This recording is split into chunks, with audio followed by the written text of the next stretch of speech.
हाँ देखिए exercise 2C, मैं करूं तो किस बात का घमंड, मैं करूं तो भी किस बात का घमंड, मैंने सूरज को भी रात के साय में ढलते हुए देखा है। देखो बेटा एरोगेंट और घमंड मत करना, देखो जो आ जाए वो आपके पास आ जाएगा। और विद्या बांटिए, विद्या जो होता है यानी कि जो आपको जो एजुकेशन है उसको बांटने से और बढ़ती है। Now if the product of two zeros is 12 of polynomials px is equal to x cube minus 5x square minus 2x is plus 24, then find the zeros। देखिए क्यूबिक पॉलिनोमियल से देखिए x क्यूब है, 4 term है, इसका मतलब कि ये होता है ax cube plus bx square plus cx plus d is equal to 0। d क्या है? कांस्टेंट टर्म है। x यानी x वाला ये, यानी ये क्या है? कोएफिशिएंट ऑफ x, ये है कोएफिशिएंट ऑफ x स्क्वायर और ये है कोएफिशिएंट ऑफ x क्यूब। अब देखिए लिखोगे let alpha beta and gamma are the zeros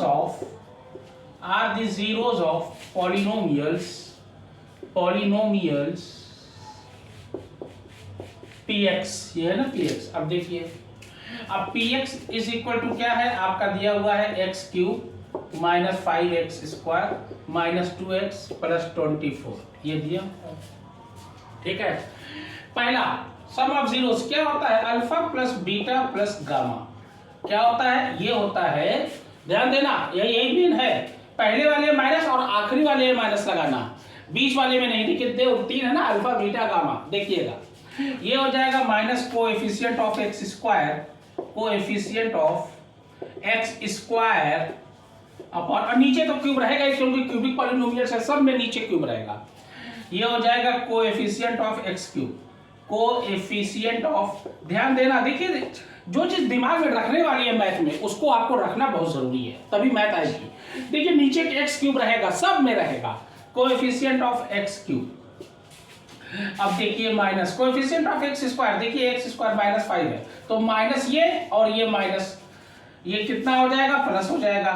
पहले अच्छा माइनस ही रख देते हैं, ये रख देते हैं माइनस 5, और ये एक्स क्यूब का क्या है कोएफिशिएंट? कोई गिनती नहीं, क्या मान लिया कि 1 तो बेचारा बेहा है, जिम्मेदार भी है।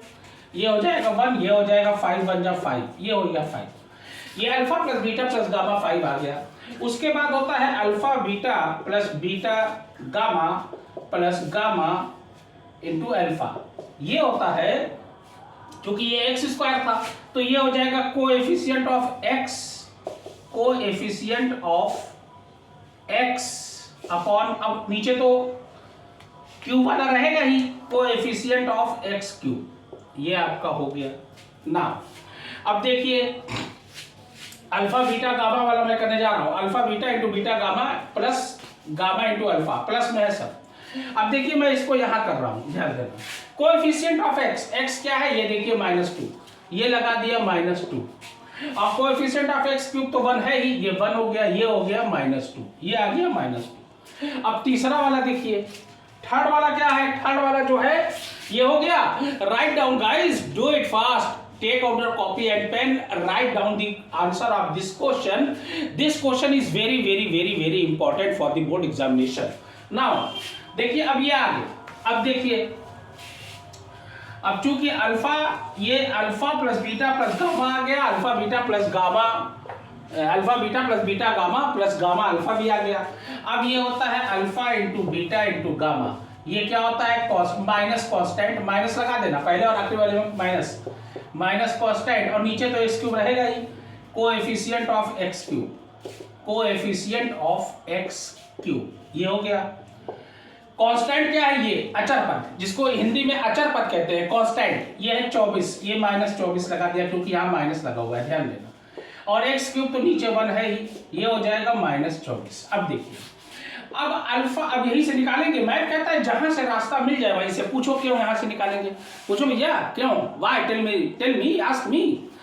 इसलिए क्योंकि अल्फा बीटा ये दिया हुआ है, product of two zeros is 12, और अल्फा बीटा ये प्रोडक्ट है, कोई साइड नहीं, क्या होता है? प्रोडक्ट। इसीलिए यहां से निकालेंगे अल्फा बीटा की वैल्यू क्या है? 12, ये 12 रख दिया, ये गामा लगा दिया, और ये -24, तो gamma is equal to -24 upon 12, 12 2 24, gamma की वैल्यू आ गई -2, देखिए गामा आ गया, 1 आ गया, अल्फा बीटा गामा निकालना था, एक आ गया, गामा की वैल्यू आ गई। अब देखिए गामा की वैल्यू को हम क्या करेंगे, इक्वेशन नंबर 1 में रखेंगे। क्या था equation number 1, alpha plus beta plus gamma is equal to क्या आया था, एक्स स्क्वायर था ना, एक्स स्क्वायर किया, हाँ 5 आया था, ये 5। अब देखिए putting the value of gamma, यहां पे लिखोगे putting the value of gamma, हो गया ये। अब देखिए लिखोगे putting the value of gamma, putting the value of gamma, putting the value of gamma in equation, इसको 1 मान लो, क्या मान लो, इक्वेशन नंबर 1, ये हो गया। अब देखिए गामा कितना आया है मेरा, गामा देखिए नीचे आ चुका है, गामा की वैल्यू कितनी आई है, गामा की वैल्यू आई है -2। तो ये हो गया अल्फा प्लस बीटा, और ये प्लस माइनस माइनस क्योंकि -2 है, ये हो गया -2 इज इक्वल टू 5। ये हो जाएगा alpha plus beta is equal to, ये -2 इधर जाएगा, नंबर वाला नंबर ट्रांसपोजिंग करेंगे, ट्रांसपोजिंग का मतलब ट्रांसफर, साइन बदल जाता है इक्वेशन में। ये हो जाएगा 5 + 2, ये हो जाएगा alpha plus beta is equal to 7, ये मान लीजिए इक्वेशन नंबर 2। अब देखिए मैं, अब इसके आगे कोई रास्ता ही नहीं है, लेकिन ये एक रास्ता है, देखिए अल्फा बीटा भी है और अल्फा प्लस बीटा भी है, मेरे पास दोनों है, ध्यान देना। अब यहाँ पे क्या कहता है, मैं इस पे ध्यान देने की आपको जरूरत है। देखिए अब यहाँ पे हम देखिए कुछ भी करें, सवाल पे फर्क ना पड़े, स्टेप पे फर्क ना पड़े, ये अगर हम लिख दें अल्फा माइनस बीटा का होल स्क्वायर, ये क्या होता है, ये होता है alpha a square plus b square plus 2ab, ये हो जाएगा whole square -4 alpha into beta, ये हम कर सकते हैं। देखिए इसको तोड़ोगे, देखिए ये होता है, अब मैं कहता है बराबर का साइन ऐसे ही नहीं दिया जाता, बराबर है तो ये बराबर इसके ये पूरे के होना चाहिए इसके। देखिए ये देखिए मान लीजिए अल्फा माइनस बीटा का होल स्क्वायर है, तो ये होता है alpha square plus beta square -2 alpha into beta. अब देखिए ये है, ये होता है alpha square plus beta square plus 2 alpha into beta, और यहाँ -4 इंटू अल्फा इंटू बीटा है, प्लस माइनस घटता है, साइन बड़ी गिनती का 4 के आगे माइनस है, ये हो जाएगा alpha plus beta square -2 alpha into beta, ये देखिए वापस आ जाएगा। कुछ भी करिए, पटक डालिए मैथ को, सवाल पे फर्क ना पड़े, इस पे ध्यान देना। ये हो गया।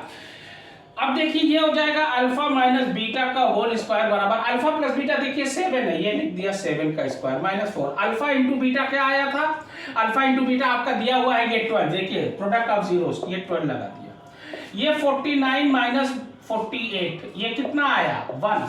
अब चूंकि अल्फा माइनस बीटा का whole square is equal to 1, और स्क्वायर हटाते हैं तो किसमें जाता है, रूट में। अब 1 का क्या होता है, 1 का 1 ही होता है, प्लस माइनस लगा सकते हो, ये 1। अब देखिए अल्फा प्लस बीटा भी है और अल्फा माइनस बीटा भी है, इसको मान लीजिए इक्वेशन नंबर 3। अब इक्वेशन 2 में से 3 को क्या कर देंगे, घटा देंगे। Write down, hurry up guys, थोड़ा लंबा क्वेश्चन है लेकिन इजी है, बहुत इजी है, थोड़ा सा आपको बस मैथ में ध्यान देना है बस। देखिए अल्फा प्लस बीटा 7 आया था, तो अब लिखोगे क्या, अल्फा प्लस बीटा जब 7 आया था तो लिखोगे सब्ट्रैक्टिंग फ्रॉम इक्वेशन 2 to 1, यानी 2 से 1 को घटा देंगे। ये आया था alpha plus beta is equal to 7, ये आया है alpha minus beta is equal to 1। अब देखिए सब्ट्रैक्ट ना करिए, ऐड कर दीजिए, सॉरी एडिंग करिएगा, क्योंकि ऐड करने में देखिए अल्फा प्लस बीटा आ रहा है ना, ये एडिंग कर दीजिए, सॉरी एडिंग इक्वेशन 2 to 1, ये था इक्वेशन 2 और 1, ये था 2 और ये था 1। अब देखिए ये ऐड कर दिए, देखिए ध्यान देना, इक्वेशन 2 और ये क्या था, ये 3 था, सॉरी ये 3 था, ये 3 डाले थे ना, यहाँ पे 3 लिखिए, सॉरी ये हो गया, ये प्लस ये प्लस ये प्लस, ये 2 अल्फा हो जाएगा, ये प्लस माइनस माइनस ये कट जाएगा, ये प्लस 7 और 1 8, तो अल्फा इज इक्वल टू 8/2, 2 4 जा 8, अल्फा की वैल्यू क्या है 4, गामा की वैल्यू भी आ गई -2, अल्फा की वैल्यू आ गई 4। अब देखिए बीटा की वैल्यू, अब बीटा की वैल्यू क्या थी, अब देखिए ये थी अल्फा, अब देखिए इक्वेशन नंबर, अब चले जाइए अल्फा प्लस बीटा, ये देखिए इक्वेशन नंबर 1 में खत्म कहानी, alpha plus beta plus gamma is equal to 5 था। अब ध्यान देना, अब देखिए गामा की वैल्यू, अल्फा की वैल्यू कितनी आई 4, बीटा की वैल्यू निकालना है। गामा की वैल्यू कितनी आई, गामा की वैल्यू आई 2 ही आई ना। गामा की वैल्यू कितनी आई थी, गामा की वैल्यू जो है -2 आई थी, सॉरी -2 आई थी, सबसे पहले तो वही आई थी ना। इज इक्वल टू 5, ये हो जाएगा 4 में से 2 गए 2, यानी ये हो जाएगा 2 plus beta is equal to 5, beta is equal to 5 minus 2, beta is equal to 3। ये आ गया, तीनों जीरोस आ गए। Okay, do it.